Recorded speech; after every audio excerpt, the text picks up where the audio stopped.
The robin's egg blue paint inside of the Ford Bronco Sport is kind of funky looking.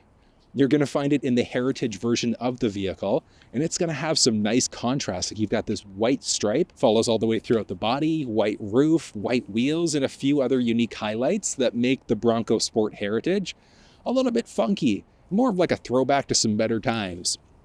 In this video, I'm going to unpack the 2024 model, explaining the differences in the trim levels and a few other things. But if you want walkthroughs on the technology, or if you want to find a build link for this specific vehicle, you can also find Formula Ford's contact information, all that info, in the description of this video. Inside of the Bronco Sport, you're going to find either 17 or 18-inch wheels with different styles, but the heritage version, painted white, it just pops. It just really jumps out at you more than just a traditional Bronco Sport. And I think that's really who the buyer is going to be for this specific trim level. It's people who want something different, who want something better than just like a white or a black paint. And they're looking to really kind of stand out from the crowd. Like the rest of the Bronco Sport lineup, the Heritage is going to be available with Ford's intelligent four-wheel drive system. You're not going to find underbody protection inside of the Heritage version of the vehicle. You could technically do some things aftermarket if you wanted to, but if you want to take your Bronco Sport off-road, the Heritage probably wouldn't be the one I'd recommend. You'd probably be better looking at the Outer Banks with the Black Diamond off-road package, or the Badlands version of the vehicle, which is going to give you a front-facing camera as well. You're still going to find the LED headlamps and fogs, but it's got the unique white grille with the red Bronco lettering in the very front. I like it. I just wish that you could get this thing with the front-facing camera. So like, hopefully the 2025, which should be getting a refresh, is going to have more technology available across the lineup. I think that'd be amazing. And then underneath the hood of the Bronco Sport, you're going to find the same two engine choices that were available in the 2023 model. So it's either going to be the 1.5-liter turbo or there's the 2-liter turbo, with that 2-liter turbo being the option for the Badlands version of the vehicle. Outside of that, like the Outer Banks, the Heritage, etc., are all going to be the 1.5-liter instead. But don't get me wrong, the 1.5-liter is still a solid engine. It's an inline 3, and it does have 181 horsepower and 190 pound-feet of torque, which is actually kind of ridiculous for an engine this size. When you bump yourself up to the 2-liter in the Badlands, it's going to push out 250 horsepower and 277 pound-feet of torque. So if power is your thing, you definitely want to go for the Badlands, but if you're budget conscious or you don't care about the extra power, the 1.5-liter is, like I said, still a solid engine at the same time.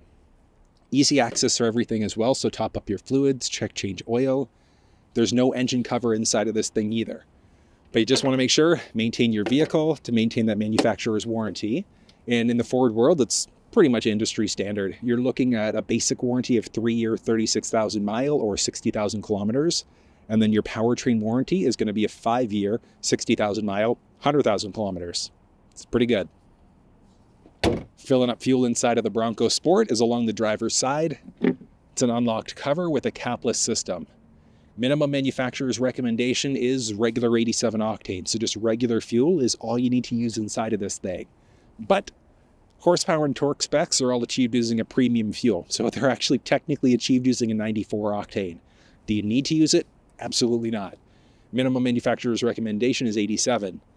But if you've got it in your budget, try running a cycle or two with 91 octane to see the difference. You will notice like a 2-3% difference over regular 87. But like I said, this will get good performance instead of using regular gas instead. The Robin's Egg Blue paint inside of this thing makes the Bronco Sport logo on the back pop nicely. Typically inside of the Heritage version of the vehicle, you're not going to find the reverse sensing system.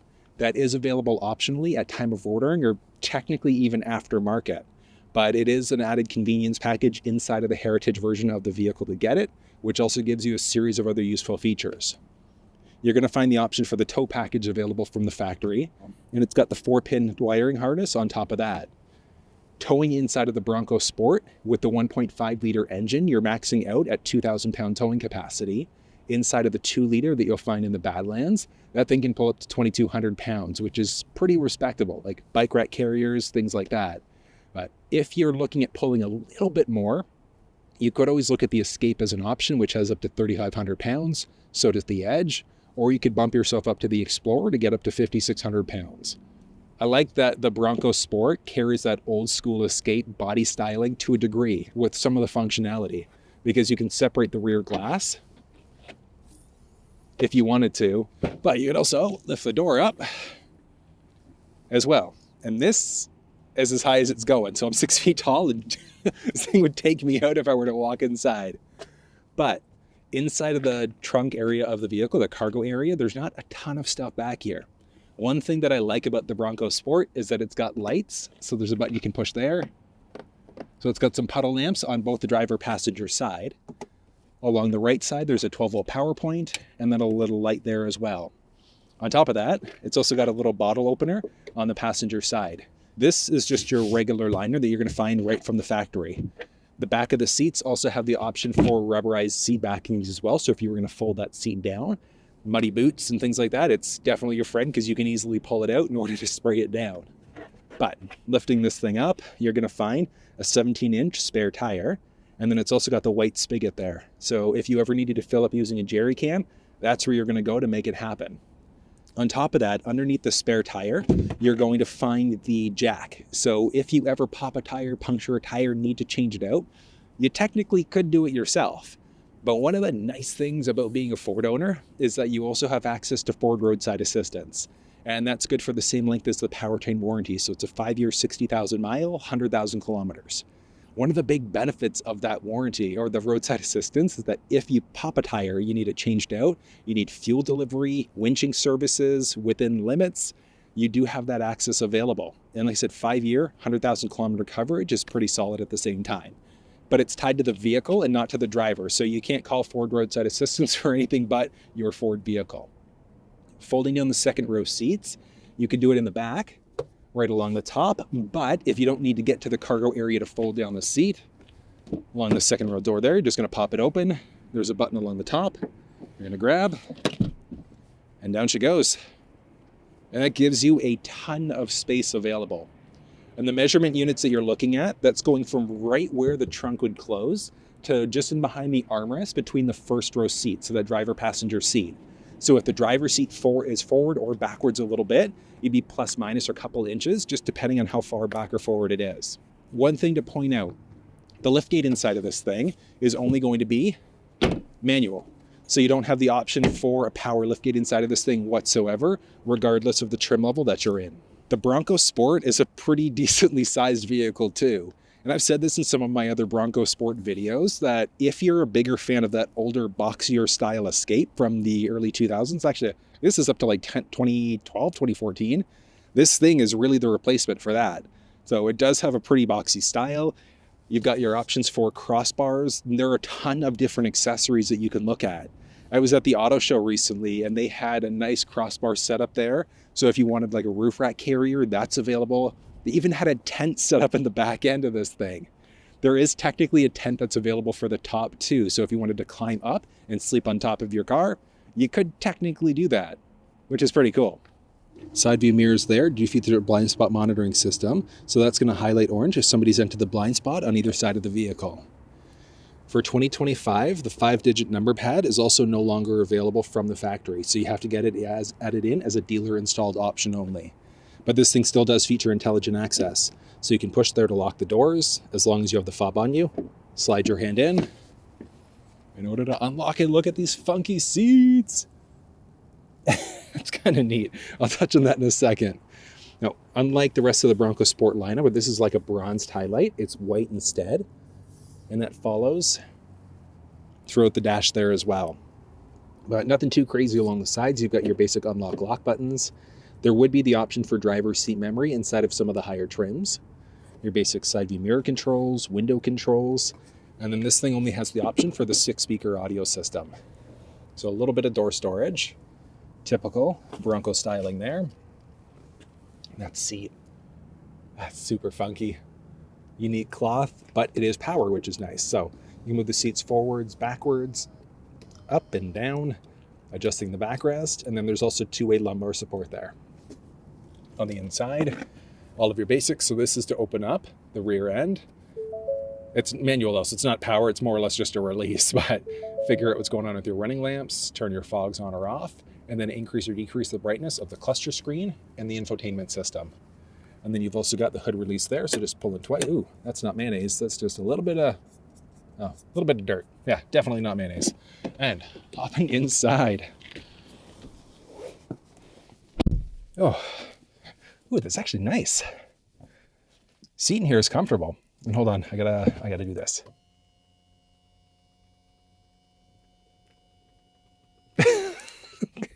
This is outrageous. Okay, so with the seat as far down as it's gonna go, 4.5-ish inches of headspace. And you lose a little bit of headspace in this one because it's got the available sunroof. So the sunroof in this thing is optional across the entire Bronco Sport lineup. It's kind of nice that it is there though. Let's start this bad boy up. Look at that, that's nice. All right. So just typical Bronco styling there. You've got your bucking Bronco in the very middle. This one has the available Copilot 360 Assist Plus package, which is going to give you adaptive cruise control and factory navigation. But if you want to walk through, like you want to know how to use the steering wheel buttons, move through the cluster screen, or use the infotainment system, you'll find those walkthroughs down in the description of this video. But one thing that I will point out about the infotainment, or the cluster screen, is that it's got a series of selectable drive modes that you can move in between. So normal mode, eco, sport, slippery, and then sand. And each one of these are going to play with things like sport mode is going to hold onto your RPMs a little bit longer. So rather than shifting at, let's say, 2,800 RPM, it might shift at 4,000 RPM instead. And that's just going to give you an infinitely sportier performance in comparison. So I like sport mode for the 1.5 engine, gives it even more pep. And then when you're in some of the other modes, it's going to play with your traction control and stability control as well. But as I mentioned outside, you don't have the flexibility of permanently locking out into a 4x4 mode. You can go one of the selectable goat modes though. But I like that style. Visibility is solid. I love that robin's egg blue. That's nice. Visibility is pretty good as well. And then you're going to be push button start inside of this thing. The infotainment system here. So this is Ford's Sync 3 system. So you do have support for Android Auto and Apple CarPlay, but it's a wired solution. So there's no wireless option available. The screen here does have support, as I mentioned, Android Auto, Apple CarPlay, but as of right now, it doesn't support video playback through either. You've got different options for audio. So sources, you've got AM, FM, Sirius XM, and Bluetooth. If you had a USB stick with MP3s on it, you'd also have the flexibility of plugging in, and you can listen to audio that way. Now, audio inside of this thing, you've got a series of different options that are available. So, well, series, there are two different, I guess technically a series. So there are two different options that are available for audio inside of the Bronco Sport. It's either going to be a 6-speaker or a 10-speaker audio system instead. This one's the 6-speaker system, and I haven't touched the audio settings at all. So this is just coming out of the microphone. There's no post-processing done whatsoever. Oh, I guess it helps if I hit play. Okay, here we go. Let's try that again. Okay, so that is up to half volume right now. So I'm going to crank it a little bit more, and same thing, just coming right out of the mic. Figure out what else we succeed, and then invest all of my time into that and proceed. I need whatever the hell can make me happy, and I don't think you have a clue what could that be. Oh, copyright-free music. But that audio is pretty solid because the cabin inside of this thing is fairly small. I normally recommend cranking the bass by a few points and then also increasing the treble as well to give you just better sounding audio overall. But like I said, if you want a full walkthrough of this system, you'll find in the description. Factory navigation is there. It's responsive, but through Android Auto, Apple CarPlay, you can use Google Maps, Apple Maps, or Waze. Series of different safety settings that are available, driver assistance settings that are available there. We've got Ford Passes available as an option as well, so you can essentially hook your phone up for a number of different things like remote starting and a few other features. Things like that. This thing does have, as I mentioned, the blind spot monitoring system, so that highlights in order to let you know if somebody's entered the blind spot on either side of the vehicle. You've got your auto start stop button, basics for your volume control, there's a little storage tray, push start as I mentioned, single zone climate control inside of the Heritage version of the vehicle. But you do have the option for heated first row seats, which is nice. It's also got the optional wireless charge pad. And then you've got a few USB power points. So there's a USB Type-C. They're technically power and data points. There's a 12-volt power point down there. Your rotary dial shifter, park reverse neutral drive with the dedicated low gear as well. On top of that, you've got the electronic parking brake, auto hold setting. I mentioned all the different GOAT modes. And then you've also got a few cup holders, and that stitching from the seat, like that follows through the armrest as well. See there, a few USB power points. So those are strictly power, USB Type-C. Glove box inside of this thing, it's fairly spacious. And shooting up overhead, this thing does have an auto-dimming rear view mirror. You don't have the flexibility of turning this off. So the auto-dimming feature, if there's a donkey in behind you later on at night that's flashing their high beams or has their high beams on, essentially that makes it a little bit darker. It's like that old school flip style. So you'd have like a darker view just so you're not getting blinded by the rear view later on at night. From there, you've got basic controls for your cabin lights, and then you've also got controls for your sunroof. So this one is single button press in order to open the roof, or the shade, I should say. And then from there, you've got two different buttons. So you could just open it up if you want to, but you could also press this way if you wanted to create a little vent, and then push away to actually open this thing up. So single button press. Oh, single button press opens it up all the way now, which is good. And then from there, you've got a little bug guard. That's nice. Love that blue, the white, beautiful contrast there. And then single button press will close. All right, from there, it's a little sunglasses holder. The visor has the HomeLink system, so the garage door opener. I'll put a link down in the description of the video if you want to walk through on how to set up your garage door opener at home. It's got a little ticket receipt holder on the outside and on the inside. And then the visor has vanity mirror with lights built in. This thing extends out. Yeah, blocking all of the sun. That could be hitting your face. But so I like the small highlights, small subtle highlights, like the difference in the door trim there all the way around. Up around the top, following through is a little bit more unique in comparison in the Heritage version of the vehicle. But with the driver's seat set up this way, so with me being 6 feet tall, inside of the second row, I've got a good amount of knee space, great amount of foot space, and up overhead, sitting fully. I love the Bronco Sport for how much space it has, like 5-6 inches of head space.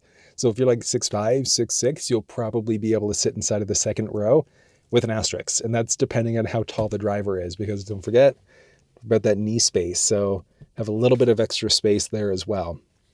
Now the middle there, you can see there's a little hump. So, and I've got this seat set up as far back as it'll go. So, I mean, it's tight for sure. Like, could you fit 3 full-size versions of me back here? Probably, with the seat moved up a little bit. It'd be a little bit crammed in the third row, but I mean, not impossible, all at the same time. And then even if you've got kids, like there are the tether points in the back, you've got the anchors down there as well. Some cup holders are built right into the seat. And then along the back, you can see there you've got just your basic vents. And then there are 2 power points, so a USB Type-C and then a USB power point down there as well. There are pockets behind both the passenger and the driver's side seats, and then you might just be able to make these little guys out. So some teeny little pockets. I don't even know what you're going to store in there. Pens maybe? Cables? I don't even know. But there are little pockets along both sides. And that same kind of highlight follows through the back. I love that this is white, so it really pops with that Heritage version of the vehicle. Up overhead, there's a little handle and a hook. And that's the same for the passenger side. So a little handle and a hook with some cabin control lights on both sides there too. But one thing to point out about the Heritage version of the vehicle is that, I guess technically it's every trim level but the Badlands version. The Badlands has a seat compartment that's hidden essentially. So you'd be able to lift up the bench in order to be able to access a little hidden compartment there, which is useful, kind of neat, but no other version but the Badlands has it, and that includes the Heritage. But the Heritage does have these funky seats, which, I mean, that's kind of neat. Retro, for sure. Will it age well? Only time will tell. But this thing's got the 1.5 engine. Let's take it out for a little spin and have some fun. Hold on, I'm gonna tweak it to sport mode right now as well to unlock some of that truer performance. Like, don't get me wrong, the 1.5 liter engine inside of the Bronco Sport is good when you're in the sport mode, because it just really, like I said, unlocks truer performance inside of this thing. The RPMs shoot up a lot higher. So It's a little bit different in comparison. So, like I said, if your thing is like power, you definitely want to have this thing enabled. It is really, really good. The adaptive cruise control system, the sport mode, I should say. Like I said, it just holds onto the RPMs infinitely longer in comparison. I personally find it's a better feel overall. Its visibility across the board is good. Like even the pillar there, which would normally be a little bit tight, is actually pretty good. And then the dynamics of the ride. Let's get it. Feels solid. Feels really solid. Now, this is going to be the test going down to a complete stop. So I've got the distance indicator as far away as it'll go right now, and my foot's hovering over the brake. So the technology is definitely there. Oh, it's like a nail biter though, because it gets so close. But complete stop? Yes, right down to a complete stop. And then traffic is going again, and it's picking me right back up to speed, which is amazing. And that was a look at the 2024 Ford Bronco Sport Heritage. The funkiness of the difference in color scheme compared to the traditional Bronco Sport, I think is pretty neat. But what do you think? Share your thoughts down in the comments section. And if you enjoy this video, give it a thumbs up, subscribe to the channel if you haven't already. And until I see you next time, take care. I'm going to unpack the 2024 Bronco Sport. Let you know that. But in this for sakes, near dude,